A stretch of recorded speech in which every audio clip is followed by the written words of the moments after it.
यो चाहिँ काठमाडौँको बस पार्क है, नयाँ बस पार्क गोगम्बो बस पार्क भन्छ नि, त्यो चाहिँ त्यो हो है। हेर्नु सबैले यहाँको दृश्य।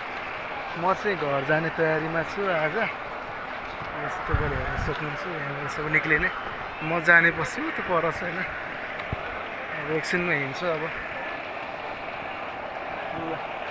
यहाँको दृश्य हेर्दै जाउँ होइन, कस्तो चाहिँ के छ भनेर। जो पहिलाको भवनहरू थियो अहिले पनि त्यही छ, पहिलाको जस्तो चाहिँ त्यति छैन। तर ऊ त बागमती के अरे त्यतातिर चाहिँ अलिकति राम्रो छैन, बागमती र विष्णुमती पुलतिर छ राम्रो छ, नत्र भने पहिलाको जस्तो खासै त्यति धेरै फरक छैन के थियो।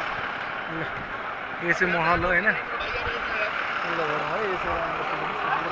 पहिलाको जस्तो चाहिँ एकदम तानातान गर्ने हुन्छ नि, बाटोमा हात हाल्ने त्यस्तो चाहिँ नरहेछ क्या, पहिलाको जस्तो भन्दा चाहिँ धेरै नै फरक मानेको छ।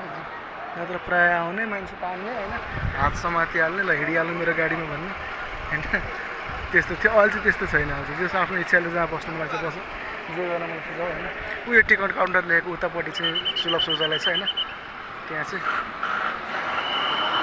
यही अवस्था यहाँको यस्तो छ होइन। ल हेर्नु सक्नुहुन्छ। उयो चाहिँ हाम्रो चाहिँ मेन टिकट काउन्टर यो होइन, लङ टुरको लागि यतातिर छ धेरै। यो चाहिँ हेर्दै जाउँ है। म चाहिँ यहाँ दरबारमा जाँदैछु, यही वर्ष म जाने चाहिँ जय शम्भु भोलेनाथको चाहिँ मूर्ति छ यहाँ होइन, मूर्ति भन्दा चाहिँ फोटो छ। यही गाडीमा जाँदैछु म चाहिँ। गाडी चाहिँ अबको एकछिनमा हिँड्छ, गाडी चाहिँ 4 बजीको गाडी हो होइन, हिँड्ने तयारीमा छु म चाहिँ। अब त्यसपछि भोलि बिहान 12-1 बजीतिर घर पुगिहाल्छु।